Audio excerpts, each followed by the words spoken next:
You ask Tiger to calculate. This deals with finding the midpoint between 2 points.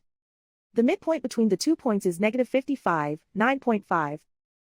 Let's solve it step by step. Plot the 2 points and calculate the midpoint using the formula. The coordinates of point 1 are, x1 equals -23, y1 equals 75.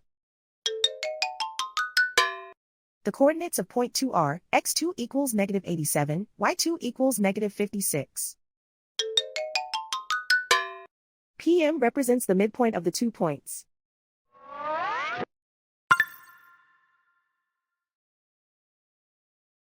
Use the x values in the midpoint formula to find the midpoints x. x1 equals -23.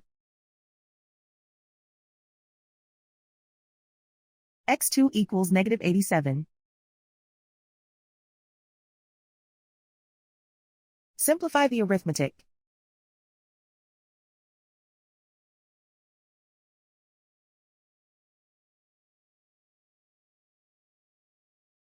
Use the y values in the midpoint formula to find the midpoints y.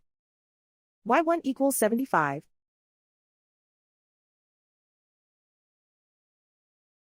y2 equals -56.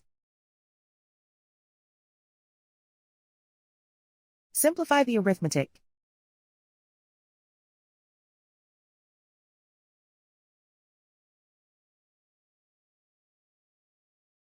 And so, the midpoint is -55, 9.5.